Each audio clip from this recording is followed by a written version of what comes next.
الذين اصطفى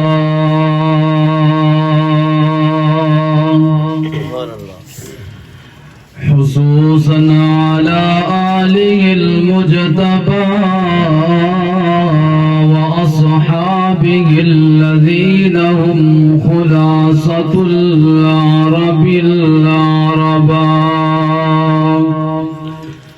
وخير الخلائق بعد الأنبياء.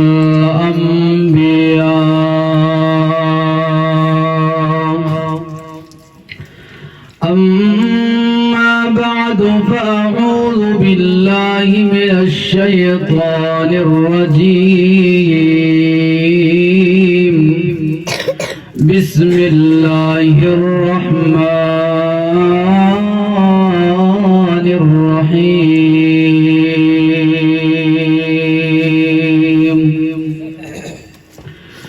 قل إن كنتم تحبون الله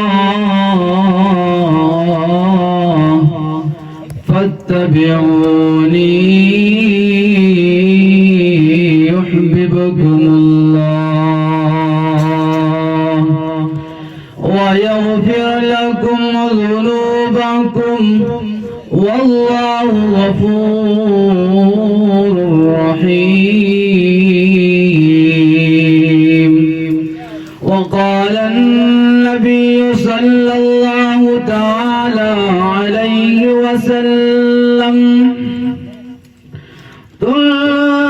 تنكح المرأة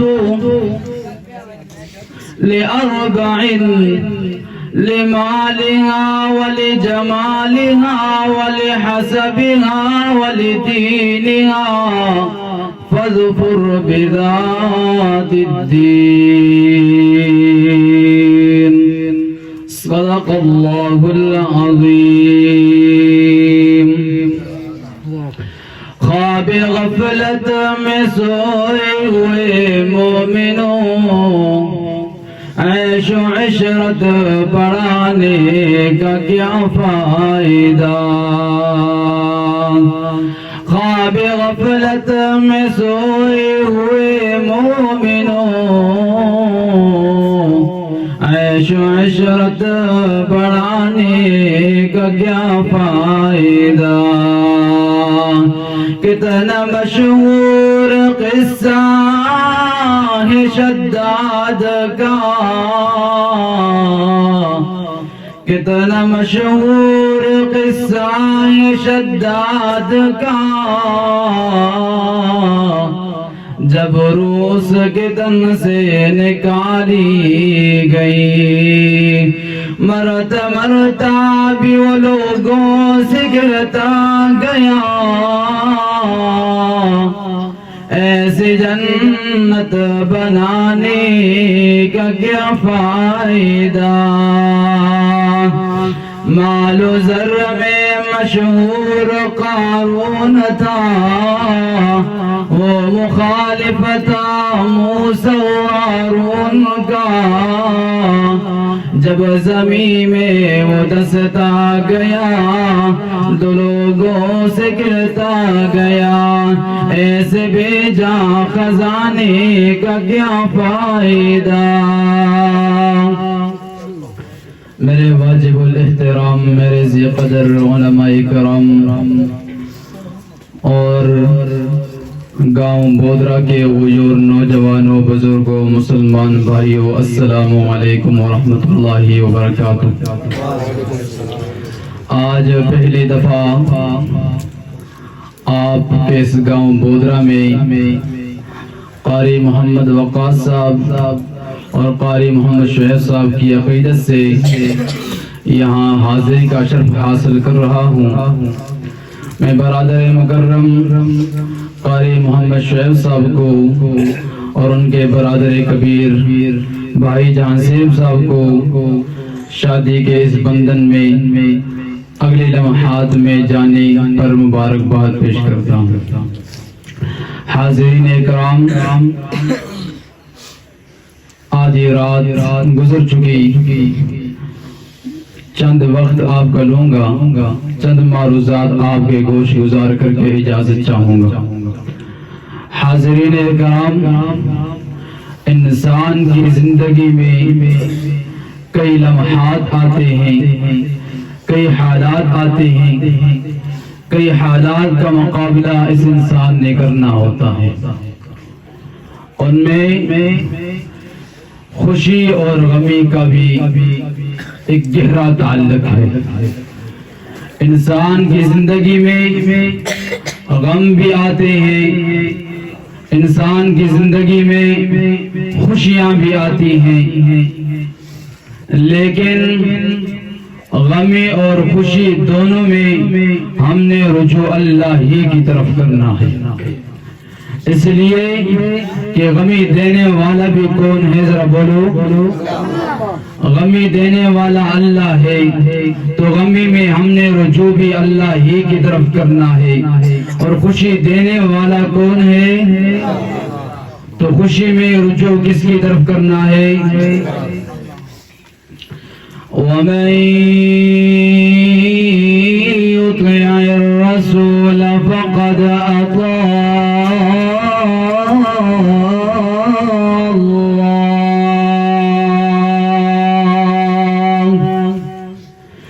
جس نے محمد رسول اللہ صلی اللہ تعالی علیہ وسلم کی اطاعت کی، نبی علیہ السلام کی شریعت مطہرہ کو اپنی زندگی کے لیے آئیڈیل سمجھا، نمونہ بنایا، تو گویا کہ اسے اللہ کی اطاعت کر دی۔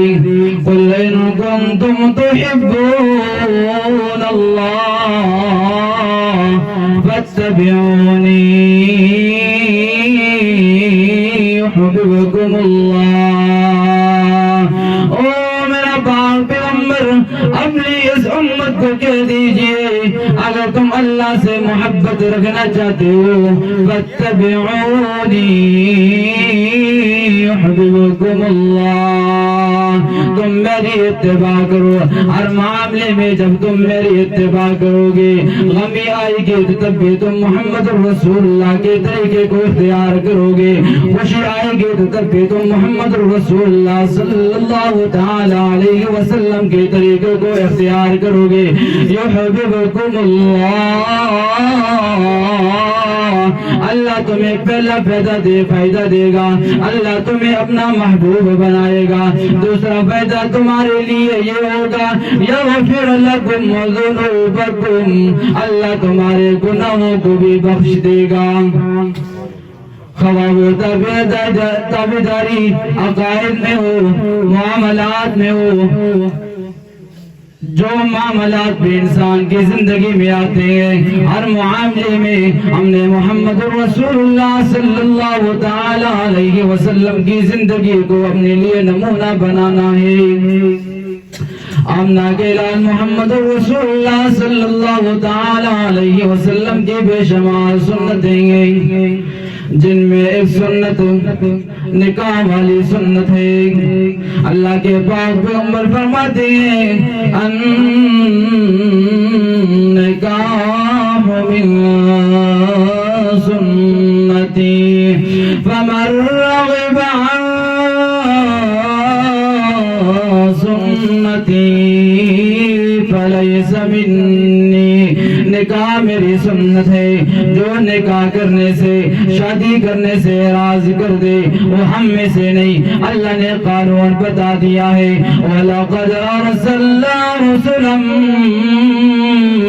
مِّن قَبْلِكَ وَجَعَلْنَا لَهُمْ أَزْوَاجًا وَذُرِّيَّةً۔ آمنہ کے لال محمد رسول اللہ صلی اللہ تعالی علیہ وسلم سے قبل جتنے بھی انبیاء کرام اس دنیا میں آئے، سب کے سب نے شادیاں کی ہیں، سب کے اولاد ہیں۔ اللہ نے یہ قانون بتا دیا ہے کہ جتنے بھی انبیاء کرام اس دنیا میں آئے، سب کے سب تمہاری طرح کے انسان تھے، سب کے سب نے شادیاں کی ہیں، سب کے اولادیں تھیں۔ لیکن یہاں پہ ایک سوال یہ اٹھتا ہے، ہو سکتا ہے آپ کے ذہنوں میں آیا ہو، حضرت عیسیٰ علیہ السلام تو زندہ آسمانوں پہ اٹھائے گئی ہیں، ان کی شادی نہیں ہوئی. وَلَقَدْ أَرْسَلْنَا رُسُلًا مِّن قَبْلِكَ. اب اس آیت کے اندر ان کا شمار نہیں ہے. حضرت عیسیٰ علیہ السلام اپنے گھر میں موجود ہیں. یہودی آ گئی مارنے کے لیے. گھر کا محاصرہ کر دیا. سب کے سب جمع ہو گئے. ایک کو اندر بھیج دیا کہ جا کے اندر کے حالات کا جائزہ لے لو. اندر جو گیا اس کی صورت کو اللہ تبارک و تعالی نے حضرت عیسیٰ علیہ السلام کی صورت کی مشابہ کر دیا. اور حضرت عیسیٰ علیہ السلام کو اللہ نے زندہ آسمانوں کی بلندیوں پہ اٹھا لیا. بہت دیر گزر گئی. گزر جانے کے بعد جو باہر والے ساتھی ہیں وہ اندر چلے گئے. اندر دیکھا جو ساتھی موجود ہے اس کو مار مار کے قتل کر دیا. بعد میں دیکھتے ہیں اگر یہ عیسیٰ علیہ السلام ہے تو ہمارا ساتھی کدھر گیا؟ اگر ہمارا ساتھی ہے تو عیسیٰ علیہ السلام کدھر گئے؟ اللہ کریم فرماتے ہیں ما قتلوه وما صلبوه ولكن شبه لهم. اور دنیا والوں تم یہ اعلان سن لو یہودی آئے قتل کرنے کے لیے سولے چڑھانے کے لیے لیکن میں رب کریم تمہارے اس شبہ کو دور کر کے کہتا ہوں ما قتلوه وما صلبوه ولكن شبه لهم. نہ انہوں نے حضرت عیسیٰ علیہ السلام کو قتل کیا نہ انہوں نے سولی پہ چڑھایا. ما قتلوه یقینا. او سننے والوں تم شک میں نہ پڑ جانا یقینی بات ہے پکی بات ہے انہوں نے حضرت عیسیٰ علیہ السلام کو شہید نہیں کیا. اللہ کے پاک پیغمبر فرماتے ہیں حضرت عیسیٰ علیہ السلام آئیں گے آ کر شادی بھی کریں گے ان کے بچے بھی ہوں گے دجالی فتنے کا قلہ کما بھی کریں گے اور آ کر محمد رسول اللہ صلی اللہ تعالی علیہ وسلم کی شریعت مطہرہ کے پرچار کریں گے. حضرت عیسیٰ علیہ السلام آ کر اپنی بقیہ زندگی گزاریں گے اور پھر جب اس دنیا سے جائیں گے تو حضرت عائشہ صدیقہ رضی اللہ تعالیٰ عنہ کے حجرے میں آمنہ کے لال محمد رسول اللہ صلی اللہ تعالیٰ علیہ وسلم کے ساتھ دفنائے جائیں گے. تو اللہ کریم فرماتے ہیں کہ میرے جتنی بھی انبیاء کرام آئے سب کے سب نے شادیاں کی سب کے سب اولاد والے تھے. عبداللہ بن مبارک کا نام آپ نے تو سنا ہوگا. ان کے والد گرامی مبارک ایک شخص کے ہاں ایک باغ کے پہریدار ہیں نوکریں انار کا باغ ہے. اس مالک کے ہاں کچھ مہمان آ گئے کہنے لگے مبارک میرے ہاں مہمان آ گئے ہیں کچھ انار لے آئیے ان کا اکرام کیجئے.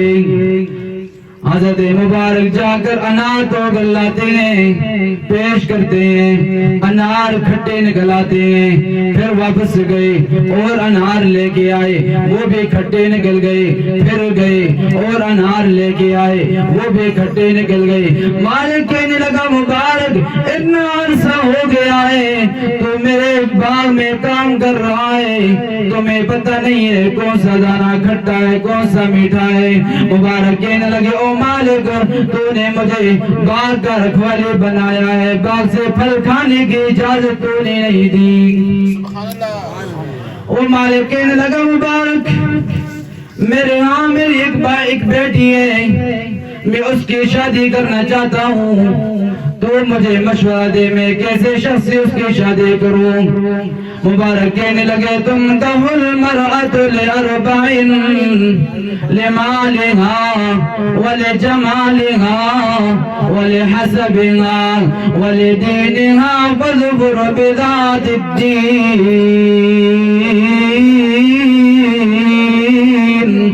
یہودیوں کا نکاح مال پر ہونے لگا، انہوں نے مال کو ترجیح دی، جس عورت کے ہاں مال زیادہ ہوتا یہودی اس عورت کے ساتھ نکاح کرتے۔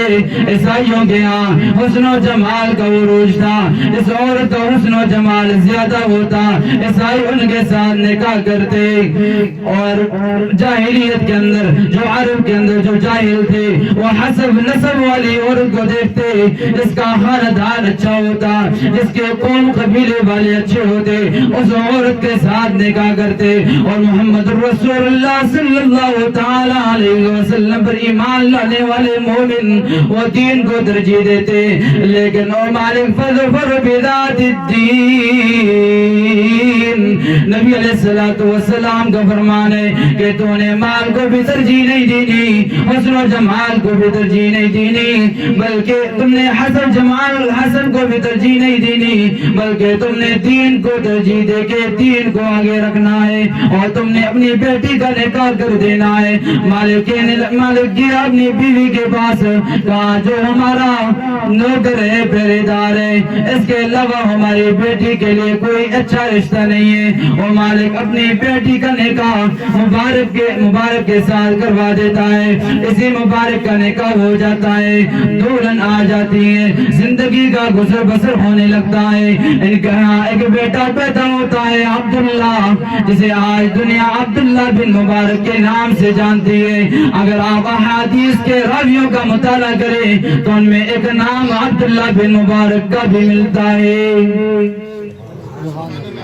حضرت جلیبیب رضی اللہ تعالیٰ عنہ نہ ہی مالدار ہے، نہ ان کے پاس جائیداد ہے، نہ کوئی اچھی صورت والے ہیں۔ آمنہ کے لال کے پاس پھٹے پرانے کپڑوں میں بیٹھ کے علم حدیث سنتے ہیں، علم قرآن سنتے ہیں۔ ایک دن آمنہ کے لال کہنے لگے، او جلیبیب کیوں نہ میں تیری شادی کروا دوں، کیا تیرا شادی کرنے کا ارادہ نہیں ہے؟ جلیبیب کہنے لگے، اللہ کے پاک پیغمبر کیوں میرا ارادہ نہیں ہے، میں تو چاہتا ہوں میں شادی کر لوں، لیکن مجھ کالے کو دینے کے لیے کون تیار ہے؟ آمنے کے لال پھر پوچھتے ہیں، اور جلیبیب تیرا شادی کرنے کا ارادہ ہے کہ نہیں؟ پھر جلیبیب کہتا ہے، مجھے کالے کو دینے کے لیے کون تیار ہے؟ آمنہ کے لال تیسری دفعہ پوچھتے ہیں، پھر واپسی پہ جلیبیب یہی جواب دیتے ہیں۔ آمنہ کے لال فرماتی ہے، جلیبیب پریشان ہونے کی ضرورت نہیں ہے، جا فلان ساری صحابے کے پاس اور جا کر یہ پیغام دے کہ آمنہ کے لال محمد رسول اللہ صلی اللہ تعالی علیہ وسلم آپ کو سلام دے رہی ہیں، اور بعد میں یہ پیغام بھی دے دے کہ تو اپنی بیٹی کا نکاح جلیبیب سے کروا دے۔ حضرت جلیبیب رضی اللہ تعالیٰ عنہ نے جب اس انصاری کو یہ پیغام دیا کہ اللہ کے پاک پیغمبر نے تمہارے لیے سلام بھیجا ہے، وہ خوشی کے مارے گھر میں جا کر ایک دوسرے کو یہ خبر دینے لگے کہ آج اللہ کے پاک پیغمبر نے ہمیں سلام بھیجا ہے، بڑی ہستی مقام والی ہستی۔ آمنہ کے لال محمد رسول اللہ صلی اللہ تعالی علیہ وسلم کا سلام سنا، اس کے بعد جلیبیب کہنے لگے، او خوشی کے اندر کودنے والو، او میرے انصاری ساتھی، اللہ کے پاک پیغمبر نے دوسرا پیغام یہ دیا ہے کہ جو تمہارے گھر میں جو تمہاری بیٹی ہے اس کا نکاح میرے ساتھ کروا دے۔ جلیبیب رنگ کا کالا ہے، اس انصاری ساتھی کو جب یہ پیغام ملتا ہے کہتے ہیں میں جا کے اپنے بیوی سے پوچھتا ہوں، بیوی کہتی ہے نا نا نا یہ تو رنگ کا کالا ہے، نہ اس کے پاس مال ہے، نہ اس کے پاس دولت ہے، نہ اس کے پاس جائیداد ہے، کچھ چیز نہیں، نہ قوم قبیلہ ہے، نہ رشتہ دار ہے، ہم کیوں اپنی بیٹی کا نکاح اس کے ساتھ کروا دیں؟ سننے والی بیٹی جب اس نے یہ معاملہ سنا اسے آیت یاد آ گئی، وَمَا كَانَ لِمُؤْمِنٍ ولا مؤمنة إذا قضى الله ورسوله أمرا أن يكون لهم الخيرة من أمرهم۔ جب اللہ اس کا رسول مومنوں کے لیے کسی امر میں فیصلہ کروا دیں پھر بعد میں ان کے لیے کوئی اختیار باقی نہیں رہتا۔ آمنہ کے لال محمد رسول اللہ صلی اللہ تعالی علیہ وسلم نے جلیبیب کا نکاح اس انصاری ساتھی کے ساتھ یہ کروا دیا ہے۔ آمنہ کے لال کا فیصلہ ہے، اس انصاری ساتھی کی بیٹی یہ پیغام سن کے کہنے لگی ابا جان تو کیوں پریشان ہو رہا ہے؟ سن کے گفتگو لڑکی وہاں سے چل پڑی، سن کے گفتگو لڑکی وہاں سے چل پڑی، بولی ابا یہ کیسے تو نے غضب کی بات کی، یہ میں بھی جانتی ہوں جلیبیب رنگ کا کالا ہے، تو جلیبیب کے کالے رنگ کو نہ دیکھ، تو جلیبیب کے کالے رنگ کو نہ دیکھ، بلکہ ابا جان تو بھیجنے والے کو دیکھ، اس کو بھیجنے والا کون ہے؟ جب بھیجنے والا محمد رسول اللہ صلی اللہ تعالی علیہ وسلم ہے تو ان کے امر کو بجا لاتے ہوئے میرا نکاح جلیبیب سے کروا دیجئے۔ جب یہ بات آمنہ کے لال کو پہنچتی ہے، آمنہ کے لال اس بچے کے لیے دعا کرتے ہیں رب کریمہ اسے اپنے گھر میں خوش و خوشحال رکھنا اور مشقتیں اس کی زندگی کا حصہ نہ بنانا۔ مکہ والے مدینہ والے گواہ رہے، وہاں پر رہنے والے جو بھی انصاری صحابی تھے، انصاری عورتیں تھیں، ان سب میں پھر بعد میں جو امیر لوگ بنے ان میں ایک گھرانہ حضرت جلیبیب رضی اللہ تعالیٰ عنہ کا بھی ہے کہ جس کے پاس نہ مال تھا، نہ دولت تھی، نہ جائیداد تھی، نہ قوم قبیلہ تھا، لیکن بعد میں اللہ نے اسے اتنا مال دیا کہ اور انصاری عورتوں سے زیادہ یہ امیر عورت بن گئی۔ تو دنیا والوں آج ہم اپنی بہنوں کا اپنی بیٹیوں کا نکاح کرواتے ہیں تو ہم سب سے پہلے مال کو دیکھتے ہیں، لڑکا کام کیا کرتا ہے، کس فیلڈ سے ریلیٹڈ ہے، کیا کام اس کا پیشہ کیا ہے۔ ہم نے دین کو کبھی نہیں دیکھا کہ اس کے پاس دین کا کوئی علم ہے کہ نہیں، علوم نے پیش کی ہوئی ہوگی لیکن دینی علوم اگر ان سے کلمہ تک پوچھا جائے تو وہ بھی الٹا پڑھتے ہیں، لیکن اگر اس کے پاس مال موجود ہے تو ہم اپنی بیٹیوں کا نکاح ان کے ساتھ کروانے کے لیے تیار ہو جاتے ہیں، جبکہ یہ والدین کا حق ہے کہ وہ اپنی بیٹیوں کا نکاح وہاں کروائیں جہاں پہ دین والے۔ جیسا کہ آپ کے محلے کے امام قاری محمد شیخ جو کہ میرے کلاس فیلو ہیں، اب جو بھی ان کے سسر بنے ہیں وہ بڑے خوش نصیب ہیں، اللہ کی قسم بڑے خوش نصیب ہیں کہ ان کی بیٹی ایک عالم دین کے نکاح میں آ رہی ہے۔ جب یہ اپنی 5 نمازیں پڑھے گا تو کیا خیال ہے، یہ اس کو یہ نہیں کہے گا کہ تو نماز پڑھ۔ اگر یہ کوئی نبی علیہ السلام کی سنت پر عمل کرے گا تو کیا یہ اپنی بیوی کو تعلیم دے گا کہ نہیں؟ ضرور دے گا۔ کیوں؟ یہ ایک عالم ہے اور عالم کا یہ فریضہ ہے کہ خود بھی دین پر چلتا ہے، اپنے گھر والوں کو بھی چلاتا ہے۔ اور جو عالم دین کو کہتے ہیں کہ یار ان کے پاس مال نہیں ہے، پیسہ نہیں ہے، تنخواہی 10-12 ہزار میں کیا کریں گے، یہ خود کھائیں گے، ہماری بیٹی کو کھلائیں گے۔ اللہ کے پاک پیغمبر کا فرمان سناتا ہے، چلو اللہ کے پاک پیغمبر فرماتے ہیں اکرم العلماء اکرمو، جمع کا سوا استعمال کیا۔ او میری امت والو، تم نے سب کے سب نے علماء کی عزت کرنی ہے۔ جب علماء کی عزت ہوگی تمہاری نسل میں بھی علماء پیدا ہوں گے۔ من اہان العالم فقد اہان العلم ومن اہان العلم فقد اہان النبی ومن اہان النبی فقد اہان جبریل ومن اہان جبریل فقد اہانہ اللہ۔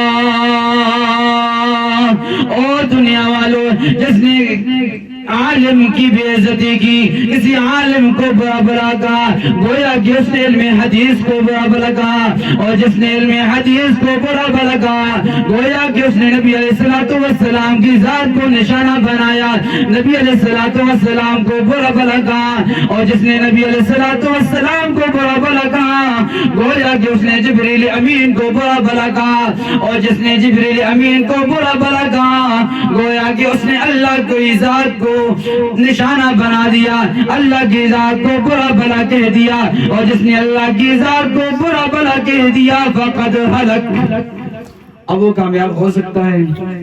کبھی بھی نہیں۔ العلماء ورثۃ الانبیاء، یہ علماء انبیاء کے وارث ہیں، اور چونکہ دین کی طرف لگے رہتے ہیں، دنیا کے ساتھ ان کا لگاؤ اتنا نہیں ہوتا۔ صرف 5 منٹ آپ کی اور زیادہ لوں گا۔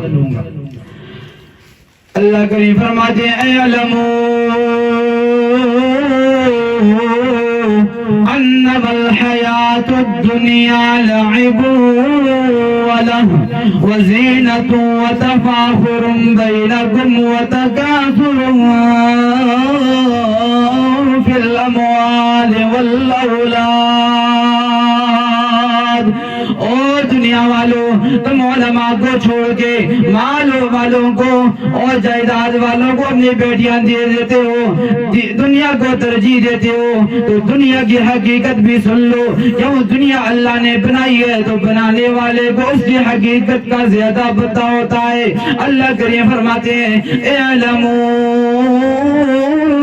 انما الحیات الدنیا لعب ولہو، اور دنیا والوں اگر تم دنیا کی حقیقت کو پہچاننا چاہتے ہو تو لعب ولہو، یہ کھیل تماشا ہے۔ جس طرح آپ میچ دیکھتے ہیں، گراؤنڈ میں 11 کھلاڑی موجود ہیں جبکہ باہر دیکھنے والے بہت زیادہ ہوتے ہیں، اسی طرح دنیا میں مال کمانے والی بھی ہیں، جائیدادیں رکھنے والی بھی ہیں، کوٹھیاں بنگلے بنانے والی بھی ہیں، فیکٹریاں بنانے والی بھی ہیں، اور وہ فیکٹریاں بناتے ہیں، اپنی جائیدادیں زیادہ کرتے ہیں۔ کچھ لوگ ان کو دیکھتے ہیں، فلاں نے کوٹھی بنا لی، فلاں کی اتنی فیکٹریاں ہیں، فلاں کے پاس اتنی گاڑیاں ہیں۔ اعلموا انما الحیات الدنیا لعب ولہو، جان لو کہ دنیا کھیل تماشے کا گھر ہے، وزینۃ اور زینت ہے۔ اپنے آپ کو ہر کوئی آرائش کر رہا ہے، خوبصورت بنا رہا ہے، اچھے کپڑے پہن کے باہر نکل رہا ہے کہ مجھے لوگ اچھا کہیں، میں خوبصورت لگوں۔ وتفاخر بینکم، اپنے آپس میں فخر کرتے ہیں، میں فلاں قبیلے سے تعلق رکھتا ہوں، میرا فلاں خاندان سے تعلق ہے، میں فلاں جاب کرتا ہوں، فلاں نوکری کرتا ہوں، آپس میں فخر کرتے ہیں۔ وتکاثر فی الاموال والاولاد، مال اور اولاد کی کثرت چاہتے ہیں، جبکہ اللہ کریم نے فرما دیا انما اموالکم واولادکم فتنہ، تم جس مال کی پیچھے لگے ہو، جس اولاد کی پیچھے لگے ہو، یہ دونوں فتنہ ہے۔ فتنہ کیسے؟ ہم آج حلال کماتے ہیں لیکن حرام جگہوں پہ لگاتے ہیں۔ آج تو یہ میدان قاری شعیب صاحب نے دینی مجلس کے ساتھ سجا دیا، لیکن کچھ لوگوں نے اسی میدان کو موسیقی کے ساتھ سجایا ہوگا۔ اللہ کے پاک پیغمبر فرماتے ہیں میری امت میں آخری زمانہ آئے گا، کچھ لوگ موسیقی کو ترجیح دیں گے، گانا گانے کو ترجیح دیں گے، باہر سے کچھ لوگ منگوا کے ان کو نچوائیں گے، اور پورے قوم قبیلے کو وہاں بٹھا کے سب سے گناہ کروائیں گے۔ آخر میں ان کا حشر کیا ہوگا کہ وہ بندر اور سور بنیں گے۔ اللہ کے پاک پیغمبر فرماتے ہیں الغنا ينبت النفاق في القلب كما ينبت الماء الزرع۔ آج ہم دیکھتے ہیں ہر گھر کے اندر فساد برپا ہے، ہر گھر کے اندر لڑائی جھگڑے موجود ہیں، اولاد باپ کی نہیں مانتی، ماں کی نہیں مانتی، بیٹا کدھر، ابا تو نہیں سمجھنے، بیٹی ماں کو کہتی امی تینوں نہیں پتا اس کی وجہ کیا ہے؟ الغناء ينبت النفاق بالقلب، آسمان و زمین کا نظام درم برم ہو سکتا ہے لیکن میرے اور آپ کے پاک پیغمبر کی بات جھوٹی نہیں ہو سکتی۔ اللہ کے پاک پیغمبر نے فرمایا کہ جس گھر کے اندر گانا ہوگا اس گھر کے اندر نفاق ہوگا، منافقت ہوگی۔ الغناء ينبت النفاق في القلب كما ينبت الماء، جیسے کہ آپ کھیتی کو پانی لگاتے ہیں، آج کل بارشیں نہیں ہیں، لوگ کتنے تنگ ہیں، کھیتیوں کی حالت خراب ہو چکی ہے۔ جو میدانی علاقہ ہوتا ہے وہاں لوگ پانی دیتے ہیں تو پانی لگانے کی وجہ سے وہ کھیتی اگ جاتی ہے۔ اسی طرح جب تم گانا سنو گے تو تمہارے دلوں میں منافقت اگ جائے گی۔ تو انما اموالکم و اولادکم فتنہ، تمہارا یہ مال بھی فتنہ ہے، تمہاری یہ اولاد بھی فتنہ ہے۔ تم نے پیسہ حلال تو کمایا لیکن حرام جگہوں پہ لگا دیا، تمہارے لیے فتنہ ہے۔ اگر تم نے حرام کما کے حلال جگہوں پہ بھی لگایا تو اس کی بیس جو بنیاد ہے وہی ٹھیک نہیں ہے، تو آگے ثواب کہاں سے ملے گا؟ اللہ کریم پر اللہ قیامت کے دن پوچھیں گے او بندے تجھے مال دیا تھا تو نے وہ مال کہاں پہ لگایا ہے؟ کہاں پہ لگایا تھا؟ دین کے کاموں میں لگایا تھا یا کہ دنیا کے کاموں میں لگایا تھا؟ اور اولاد فتنہ، اولاد کی تربیت صحیح نہیں ہوئی، اولاد بڑی ہو کے نافرمانیوں پہ تل آئی، دین کا کچھ پتہ ہی نہ ہو، قرآن کا پتہ ہی نہیں، حدیث کا پتہ نہیں، نماز کا پتہ نہیں، روزے کا پتہ نہیں، تو ایسی اولاد والدین کے لیے فتنہ بن جائے گی اور قیامت کا میدان ہوگا، والدین کا گریبان ہوگا، ایسی اولاد کا ہاتھ اس کے گریبان میں ہوگا۔ اولاد کہے گی ہاں والدین آپ نے دنیا میں ہمیں تعلیم نہیں دی تھی، دین کا علم نہیں دیا تھا، اس کی وجہ سے آج ہم جہنم میں پہنچ چکے ہیں۔ اور قاری محمد شیخ صاحب کے والد گرامی میرے خیال سے اس جہان فاضل چلے گئے ہیں، کیونکہ اس نے ان کا نام دیکھا تو سردار مرحوم لکھا ہوا تھا۔ تو آپ خود خیال کرو، ان کے والد گرامی نے جب ان کو پڑھایا، مدرسے بھیجا، انہوں نے قرآن پڑھا اور آج پھر ایسی محفل سجائی کہ جس کے اندر بہت سارے لوگوں کو نفع ہوا، تو کیا ان کے والد گرامی کی مغفرت ہوگی کہ نہیں؟ تو ایسی اولاد والدین کے لیے فتنہ نہیں ہے بلکہ یہ ان کے ایصال ثواب کا ذریعہ ہے۔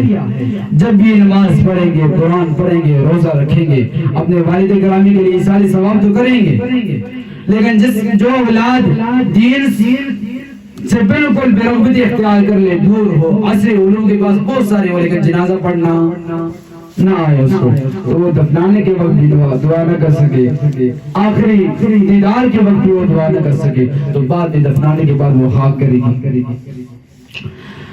اللہ کے پاک پیغمبر فرماتے ہیں جو خوش نصیب ہے، خوش نصیب کون کہ جس کو نیک بیوی مل جائے، نیک بیوی مل جائے۔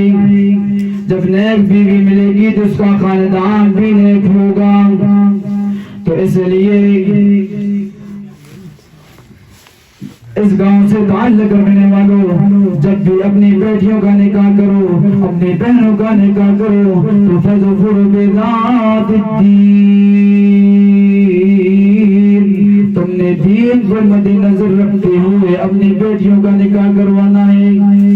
جو کچھ سنایا اللہ اس پہ عمل کرنے کی توفیق عطا فرمائے۔ وآخر دعوانا الحمدللہ رب العالمین۔